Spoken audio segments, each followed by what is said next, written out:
Hello and welcome to Whitney Alex Works' summary recap of The Bachelorette, its 21st season, where 26-year-old New Jersey native Jenn Tran is taking the reins as the first Asian American Bachelorette of this franchise. This video is a little different from my other recaps as it's a full summary recap and will be condensed significantly. Also, you can skip around to the specific episode you need to catch up on or come back and watch any part of the season at your own convenience. Each episode is listed below in the description box. Alright, with that said, let's get started. The premiere episode begins with Jenn, a physician assistant with Vietnamese heritage, is looking for her future husband as she embarks on her journey as the Bachelorette. A total of 25 men from around the United States have come to Los Angeles for a chance to meet the newest Bachelorette. Jenn is overjoyed and ready to meet the men that have shown up for a chance to win her heart. We begin with Jenn getting introduced to all the men as one by one each contestant does his best to stand out right away. Jenn is very excited about all the possibilities of the men who do their best to make a great first impression. After meeting all 25 men, Jenn makes her introduction toast, then right away Sam M, a 27-year-old contractor from South Carolina,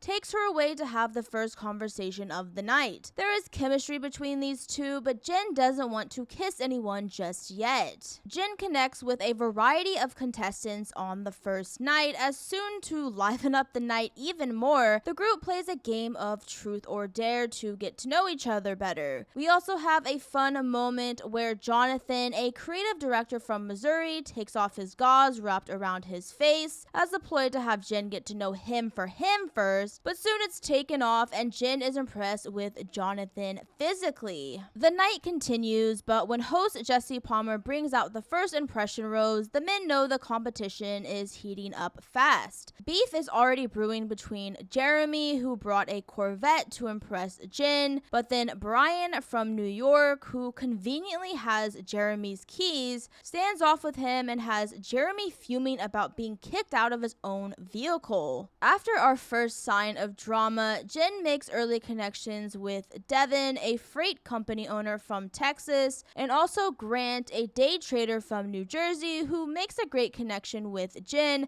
but despite having romantic vibes, there is no kiss. Jenn also is introduced to Aaron, who is the twin brother of Noah Erb, who is currently engaged to Abigail from season 7 of Bachelor in Paradise. But with all the introductions made, Jenn is ready to pick her first impression rose. She ends up choosing Sam M from South Carolina and gives him her first rose of the season, and they share their first kiss of the season as well, which turns into a full-blown makeout session. Rose ceremony number 1. With Sam M safe, Jenn calls out the following men in order, securing them another week. Jenn calls Dylan, Thomas N, Spencer, Grant, Marcus, Thomas A, John, Jeremy, Devin, Brian, Aaron, Jahan, Hakeem, Jonathan, Austin, Marvin, and the last rose goes to Sam N. Night 1 exits were Brendan, Brett,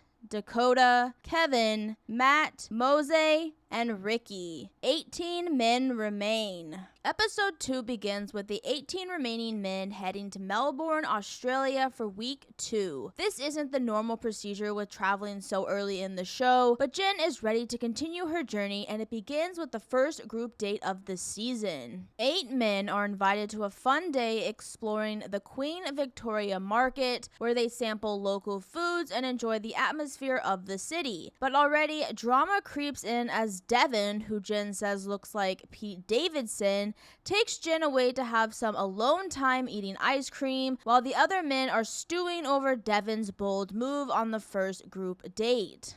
After a comedy skit performed by the men, the group heads to the after party where everyone has their eyes on Devin as a threat. Aaron is upset that Devin took Jenn away and confronts him as they go back and forth with each other, but Devin does end up kissing Jenn as Aaron and Devin have a little spat about who is interrupting who more. Meanwhile, Grant, the day trader from New Jersey, makes a great impression on Jenn as he talks about wanting a family family, and Jen and him share their first kiss. But at the end of the group date, it's Grant who receives the rose and secures him another week with Jen, while the other men are still fuming about Devin and his boisterous personality. For the first one-on-one date of the season, Jen invites Marcus, a 31-year-old Army Ranger veteran, where their date consists of skydiving together. Marcus has jumped out of plenty of planes during his time in the service, so this is about Jen overcoming her fears. Jen is nervous, but Marcus is there to support her, and while they jump out of the plane, both of them end up having a great time. When they get to the ground, Jen shares her first kiss with Marcus as Jen is experiencing an adrenaline rush. So far so good with these two, as Jen and Marcus head to a library for the dinner date where Marcus opens up about his time in the military and the injury that he faced while being deployed in Afghanistan. Opening up about his past gets Marcus emotional as he states that facing death has shaped him to appreciate and value the time he does have on Earth. Jen is impressed with Marcus and thanks him for opening up and offers him a rose, securing Marcus another week. The last group date invites 9 men to participate in an Australian wildlife photo shoot. The catch is that whoever impresses Jen the most gets extra time with her later. The men show up and are dressed in their best outback attire and line up to take a photo with Jen and an Australian animal. Poor Hakeem has to pose with a spider, while others get fun and friendly furry creatures. But when Jen has to pose with a large snake, it's Dylan who volunteers to handle it, and this impresses Jen enough to invite Dylan to the after-party single date. Dylan, a medical student from Elk Grove, California, shares with Jen about his parents' love story and how he sees them as a great example. They connect and share their first kiss before Jen gives Dylan a rose, securing him another week. Meanwhile, the other men who were on the wildlife photo shoot are upset that they didn't get more time with Jen and create a situation where the other men supposedly agree that when it comes to the cocktail party, they should be able to talk to Jen first. This goes as expected,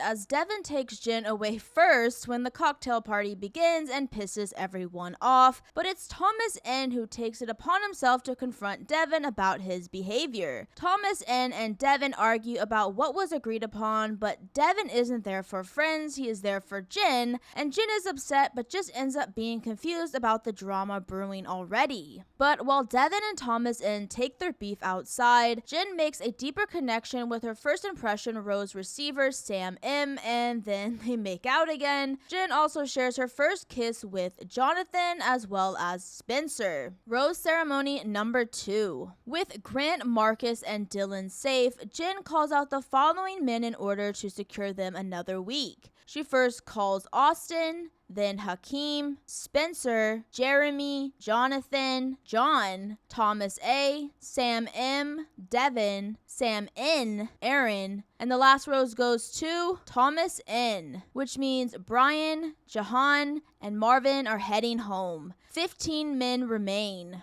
Episode 3 begins with a single date. Jen chooses Spencer, a 30-year-old pet portrait entrepreneur from Texas, for a staple date of this franchise, a helicopter date. The two strap in and are in for a scenic treat as they fly over the 12 Apostles located in Victoria, Australia. The two share kisses and sip on champagne as they enjoy their time together in the sky. For the dinner portion of the date, Spencer opens up to Jen about his past relationships as he admits that he was once engaged, but he dealt with infidelity which ended his relationship. Jen questions if he is ready for an engagement, which Spencer justifies that he has moved forward in life and can say for sure that he is ready for a committed and serious relationship. Jen then offers Spencer a rose, securing him another week. Next is the first group date of week 3, which has 10 men invited on it. The 10 men head to a theater where they are met by Australia's Thunder from Down Under, a male dancing group out of Las Vegas, Nevada. The invited men have to learn how to dance and show off for Jen in front of a live audience. We even get a warning from host Jesse Palmer about men dirty dancing in the beginning of the episode. Everyone is practicing their dance moves as they dress up and have to perform time with Jenn and Australian Bachelorette sisters from season 6 of The Bachelorette Australia, where the men were killing it, with a shout out to Devin for showing up and giving it his all, dressed as the dirty detective. But Sam In, the self-described love virgin, is struggling as he doesn't like the group date idea and ends up stopping the performance to tell Jenn that he is starting to fall in love with her. And this bold move startles everyone as the men question if Sam In is falling too soon. In the end, Jonathan gets crowned the best dancer, and at the after party, Jonathan is ready to continue his deepening feelings for Jenn, and they share more romantic moments together. Devin is next to talk to Jenn, and he opens up about his struggle with his body image growing up and how he has gained confidence to be himself. Despite Devin being involved in drama, Jenn really likes Devin, and they playfully continue their romantic connection. When Jenn talks to Sam In, the love virgin, she comforts him by telling him that it's okay that he opened up early about his feelings, and she believes that this process is working for her. Jenn also shares a standard makeout session with Sam M on the group date, and Jenn knows that they have sexual chemistry, but wonders if there is more than just the physical. During this group date, more drama is brewing between Devin and Sam M, as well as Thomas N, but even though Devin is part of the drama, Jenn ends up giving the group date rose to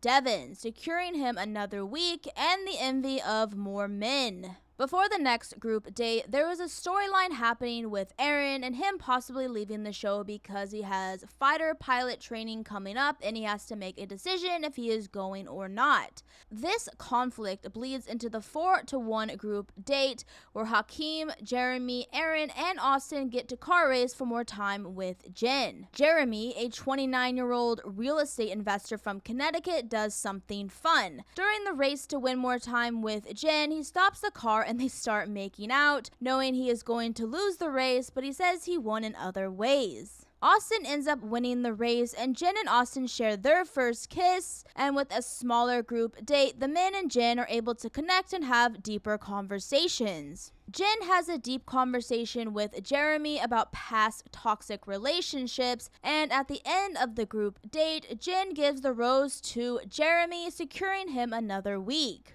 The problem with this is Aaron is struggling. He thought that he would receive some validation to stay, but at the cocktail party, he tells Jenn about his Air Force opportunity and decides he is leaving. But before he leaves, he says that, quote, some guys aren't ready for an engagement, but won't tell her who. So with Aaron leaving, 14 men remain. Jenn is pissed about how Aaron dropped a bombshell on her, and she uses that agitation to confront the guys about who is here for a serious relationship, and then she pulls Marcus, only to have him comfort her and share more romantic moments before the rose ceremony. Rose ceremony number 3. With Spencer, Devin, and Jeremy safe this week, Jenn calls out Marcus first, then John, Jonathan, Austin, Grant, Sam M, Thomas N, Dylan, and the last rose goes to Sam N, which means Hakeem and Thomas A are heading home. 12 men remain.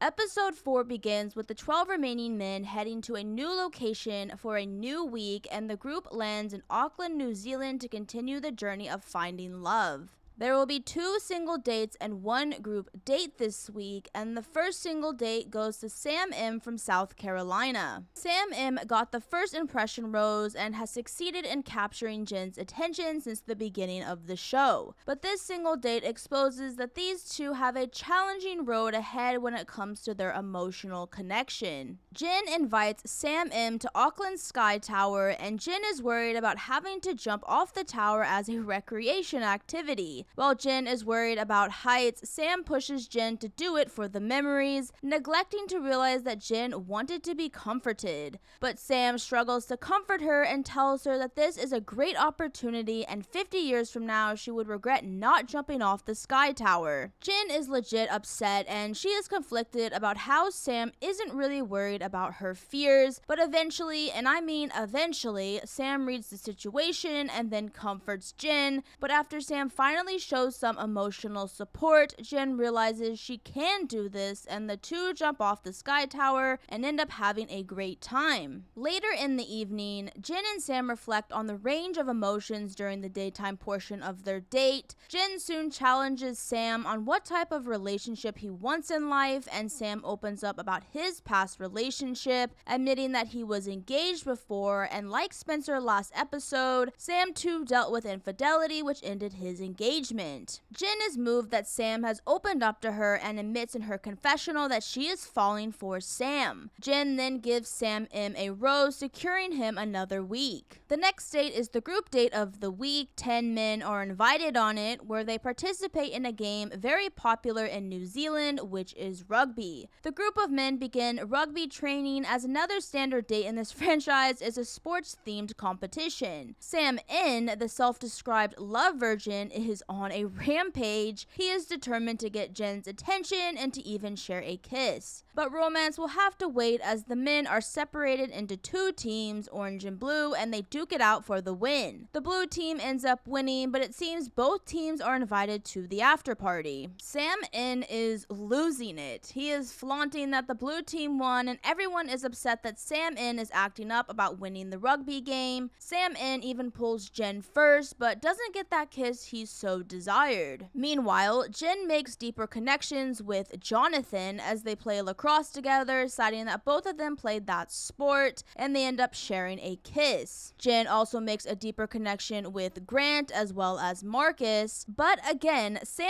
N isn't giving up on his quest to romance Jenn, so when he talks to her again, he boldly asks if he can kiss her. Jenn lets him down easy and tells Sam N that she doesn't see it with him and decides to send him home. So with Sam N leaving, 11 men remain. Afterward, Jenn gives the group date rose to Marcus, securing him another week. The last date of the week is a single date with Devin. Jenn and Devin meet up and have a special cultural date where they are introduced to the Maori culture of New Zealand and spend the day together learning about each other's cultures as well as the Maori culture. Jenn shares that she is Buddhist and wants to connect with her Vietnamese heritage, while Devin tells Jenn and the group of Maori people about his mother, as well as his father, who immigrated from Mexico but wasn't fully in his life growing up. Jenn is impressed with Devin's openness, and this continues in the nighttime portion of the date, where Devin tells Jenn more about the absence of his father growing up and him eventually understanding how hard his mother worked as a single mom. Jenn tells Devin about her father and the lack of relationship there, as Jenn can relate to Devin about the absence of a father in her life. Toward the end of the date, Devin opens up more and tells Jenn that he is falling for her. Jenn is overjoyed and is really impressed with Devin and gives him a rose, securing him another week. With the week ending, Jenn is preparing for the upcoming rose ceremony, but things are about to turn upside down in Jenn's world. An ex-boyfriend named Matthew has flown across the Pacific Ocean to tell Jenn he wants a relationship with her and wants to join the show. Jenn is absolutely shocked about Matthew's arrival and quickly clarifies that this past relationship isn't her toxic relationship she has been talking about, but she is clearly confused and doesn't understand why Matthew is eager to join the show when he could have confessed his feelings before she became the 21st Bachelorette. We begin episode 5 right where we left episode 4's cliffhanger. Jenn is very confused about her ex-boyfriend Matthew showing up, and we head to a pre-rose ceremony time frame where Jenn comes in and addresses to the men that her ex-boyfriend showed up and she needs to talk to him about possibly staying.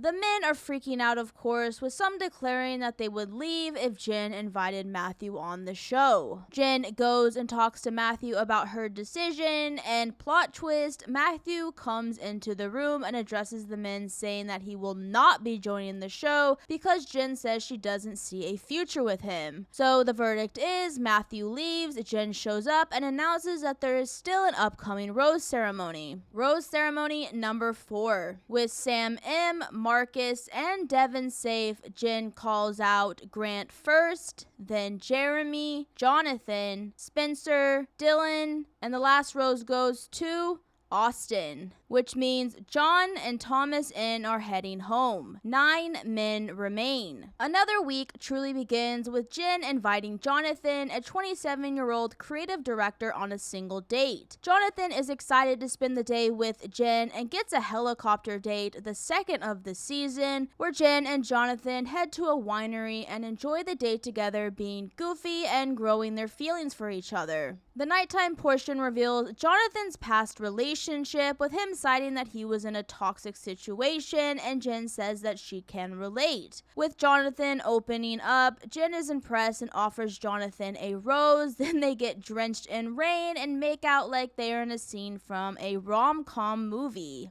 We then switch to the group date of the week, which has 7 men invited on it. The group of men meet Jenn at a New Zealand sheep farm and are tasked to herd some sheep and shovel manure for the good of the farm. A New Zealand farming couple is there to assist in picking out the farmer of the day, which eventually goes to Devin, and of course the men are pissed because Devin was seen talking to Jenn instead of working on the farm. Moving on to the nighttime portion of the group date, we focus on Austin, a sales executive from San Diego, California. He pulls Jenn aside and decides to leave the show, citing that he feels like he is falling behind the other guys in terms of feelings. Jenn understands this and walks Austin out, leaving 8 men remaining. Jenn is upset and tells the guys about her feelings of not being enough, and the men respond by trying to comfort Jenn and reassure her that they are there for her. Despite the attempted romance, Jenn calls it a night and doesn't hand out a group date rose. The next date is a single date with Grant, a 30-year-old day trader from Houston, Texas. Jenn and Grant head to Muriwai, New Zealand, where they have a fun day riding horses on the West Coast beaches. Soon the two sit down to have a picnic date, only for it to rain, but these two are connecting romantically, sharing a kiss in the temperamental weather. Heading to the nighttime portion of the single date, Grant opens up about his relationship with his father. Grant is deeply affected by his father's substance abuse issues, where Jenn relates to the strained relationship with her own father. These two grow closer, and soon Jenn offers Grant the rose, securing him another week. Rose ceremony number 5. With Jenn canceling the cocktail party, we head straight to the next rose ceremony. With Jonathan and Grant safe, Jenn calls Sam M first, then Devin, Marcus, Jeremy, and the last rose goes to Spencer, which means Dylan is heading home. 7 men remain. Episode 6 begins with a new location. Jenn and the 7 remaining men travel back to the United States and land in Seattle, Washington. This week is pivotal as it's the week before hometown dates,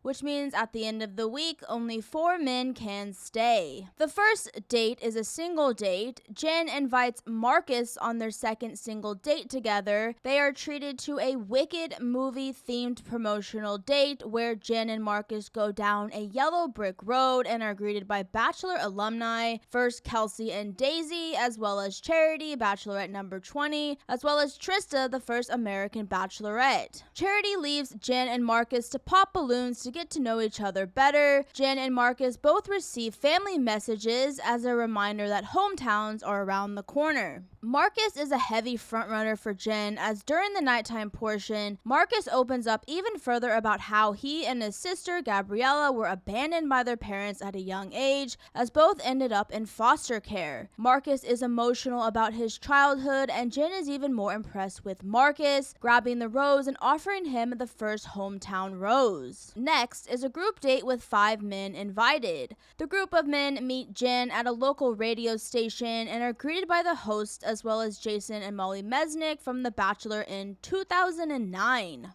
The goal of this group date is to express feelings for Jenn and to reveal more insight into what the men's true feelings are. Sam is the target, as he is challenged to open up to Jenn, knowing that their relationship might just be only physical. It gets worse as Sam admits that Jenn wasn't his type on night 1, and he thought that the Bachelorette would have been either Daisy or Maria from the last season of The Bachelor. Everyone is rightly shocked because that is not what Jenn wanted to to hear, but Sam is feeling off and Jenn is feeling off about him too, but she is hoping that somehow they can recover from this miscommunication disaster. At the nighttime portion of the group date, men are ready to share their deeper feelings for Jenn. Grant confesses his feelings, saying that he is falling. Devin also tells Jenn again that he is falling, which Jenn says she is falling for him too. But Jenn is still confused by Sam and pulls him to clarify a few controversial things he said at the radio station. Sam fumbles his words and creates an awkward situation when he blurts out "I love you" to Jenn, but Jenn isn't feeling confident that Sam really meant it. It's a mess, and Jenn decides that she isn't giving out a rose on the group date, citing that she needs more time to figure out what she wants to do about Sam. We switch over to a lighthearted single date with Jenn and Jeremy. Jenn is concerned that her and Jeremy might be playing catch up, but Jeremy does charm Jenn as they enjoy the Pike Place Market in Seattle together. After throwing fish and getting good fortunes read by a psychic chicken, Jenn and Jeremy continue to connect as Jenn admits she is excited and hopeful about her relationship with Jeremy. At the nighttime portion, Jenn and Jeremy enjoy a formal setting and talk about their backgrounds and how they would raise their children together. Jeremy tells Jenn that he is Jewish and Jenn tells Jeremy that she is Buddhist, and both agree to raise children in an open faith and cultures of both backgrounds and religions of the parents. Jenn is so impressed with Jeremy that she offers him the second hometown rose, and I admit Jeremy kind of came out of left field, but with 2 roses already given out, only 2 more can be given. Drama takes center stage as Jenn is ready to confront Sam about his supposed feelings for her, and Sam continues to confuse Jenn about his true feelings. Jenn questions why Sam said he loves her if he can't answer questions about his feelings for her.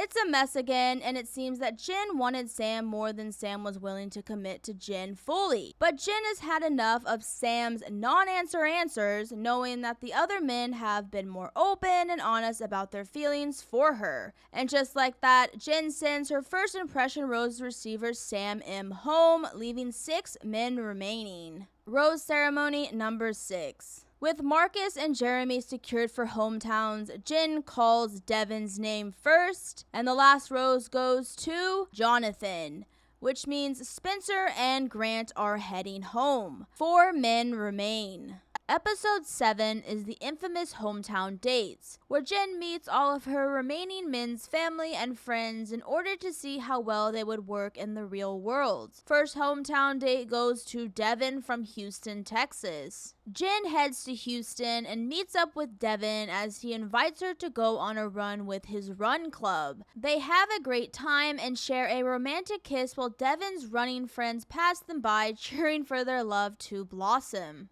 Soon, Jenn meets Devin's family and meets Devin's mother, Jennifer. Devin ends up speaking to his mother, Jennifer, about his relationship with Jenn and offers her concerns about the 3 other men Jenn is currently seeing. This concern is typical this week as Jenn does her best to express her feelings about Devin to his family. At the end of the hometown date, Devin tells Jenn that he is not falling in love with her, but he is in love with her. Jenn says that she is falling for Devin, and it seems these two have really gotten stronger in their budding relationship. Next, Jenn heads to Fairfield, Connecticut to visit Jeremy's hometown. Jeremy, as a contestant, kind of came out of left field, but he does continue to charm Jenn as he takes her to a fun local grocery store where there are exciting farm animal animatronics that lighten the mood before Jenn is introduced to Jeremy's family. Jenn is then introduced to Jeremy's mother, Karen, and his sister Emily, who both express some doubts about Jenn and Jeremy's relationship. Jeremy's mother, Karen, expresses her concerns about the 3 other men Jenn is dating, and the sister Emily believes Jeremy may be holding back his feelings for Jenn, saying that he is guarded. This all shocks Jenn, and she leaves Jeremy's hometown unsure about her feelings, but she's still hopeful about her relationship with the real estate investor from Connecticut. The third hometown date date goes to Jonathan. Jenn travels to San Diego, California, and meets up with Jonathan to play some lacrosse together before Jenn is introduced to Jonathan's family. She meets his mother, Lisa, and his brother, Zach, who Zach shares his experience meeting his significant other on the dating app Tinder and having a fast-paced relationship and offering advice that it's not about time, but just knowing that they are right for each other. Jenn also shares a positive conversation with Jonathan's mom, Lisa, and Lisa ends up giving her approval to Jenn and Jonathan's relationship. At the end of the hometown date, Jonathan tells Jenn that he is falling for her, and Jenn tells Jonathan that she is falling for him too. The last hometown date goes to Marcus from Tacoma, Washington. Jenn meets up with Marcus, and he tells her that his foster parents couldn't make it, but his sister and his friends are there to support him. Jenn and Marcus head to a house where Jenn is introduced, meeting supportive friends and people in Marcus's life. Jenn meets Marcus's sister, Gabby, where they both get emotional about Marcus and wanting everything to work out for the both of them. But as the hometown date comes to a close, Marcus takes the time to tell Jenn that he is falling for her, and Jenn says it back, seemingly making their relationship stronger. But before the rose ceremony back in Los Angeles, there is a segment about Marcus suddenly having doubts about his feelings and cites that the fast-paced timing of possibly getting engaged is throwing him for a loop. Rose ceremony number 7. Jenn comes in and knows that she has to make a very difficult decision. She calls Devin's name first, then she calls Jonathan, and the last rose goes to Marcus, which means Jeremy is headed home. 3 men remain. It's finally time for Fantasy Suites, where Jenn and her 3 remaining men head to the big island of Hawaii for this emotional week. Jenn has said she is falling for all 3 of her relationships, so this makes her upcoming decisions that much harder. The first fantasy suite is with Devin, and Jenn and Devin meet up and go on the 3rd helicopter date of this season. They fly to a scenic waterfall and have a picnic date where they reflect on their hometown date. And Devin is all in on Jenn as he tells her that he is falling in love with her and is ready to get engaged. But Devin is worrying that Jenn isn't telling him that she loves him back, so this worries him to the point where he is about to spiral. Heading to the dinner portion of the date, Devin is fixated on Jenn telling him that she loves him, but Jenn talks around these words and keeps telling Devin that she is feeling so strongly about him. Despite Devin's doubt, he accepts the fantasy suite invitation and they spend the night together, and in the morning, Devin is so sure about Jenn that it's driving him into slight madness. Even though they spent the night together, Devin is still unsure about where Jenn's feelings truly lie, and this unsettles him for the rest of the week. Next, Jonathan gets the second fantasy suite date where Jenn picks him up in a red Jeep and takes him to a Hawaiian sweet shop where they taste malasadas and then spend a lighthearted date shopping around a Hawaiian marketplace, all in the hopes of getting closer and strengthening their growing relationship. Jenn calls her relationship with Jonathan a slow burn, and as these two sit down next to a scenic Hawaiian waterfall, they both open up about their backgrounds and identities.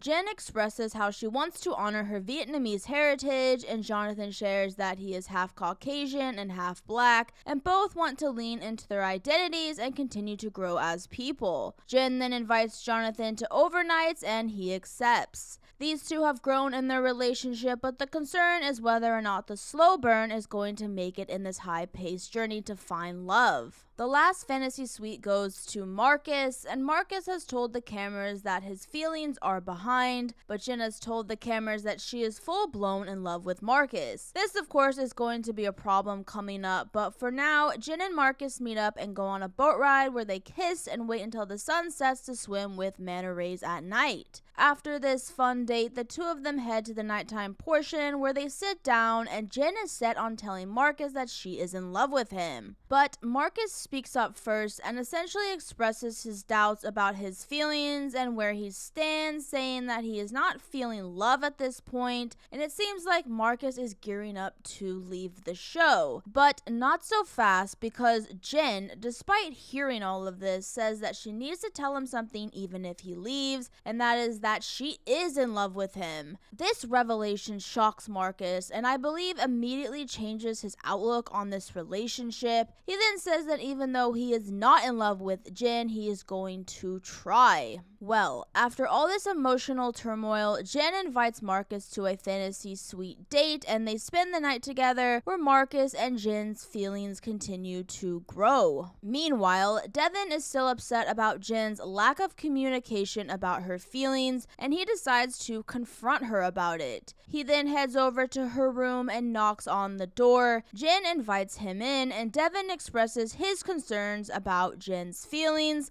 but Jenn does say that she is in love with Devin, and Devin is so relieved to hear those words, and these two just might be the real deal. Rose ceremony number 8. Jenn has her final 3 men standing in front of her, and she knows this will be a very difficult decision. She calls Devin's name first, and the last rose goes to Marcus, which means Jonathan is heading home and apparently headed to Bachelor in Paradise Season 10. 2 men remain. Welcome to Jenn's finale episode. Before we begin, please like and subscribe here at Whitney Alex Works for more Bachelor Nation summary recap videos just like this one. Alright, let's get started. The finale of Jenn's historic season, in short, was wild, upsetting, and slightly disturbing. Jenn deserves so much better than what we witnessed, and I really had a hard time watching the ending to what was, in the beginning, such a strong-willed and exciting love story unfolding. The episode begins with Jenn introducing her final 2 men, Devin and Marcus, to meet her mother, her aunt, and her brother James. Devin is again all in on Jenn, and he does his best to convey that message to her family. Jenn's brother James sits down with Devin and says he is unsure about Devin and wants to wait until he has met Marcus to make a decision on whether or not he can give his blessing for Devin to propose to his sister Jenn. Despite some normal hesitations about how fast-paced this show is, the family does end up liking Devin, but Marcus on the other hand has been struggling to play catch up, and when he is introduced,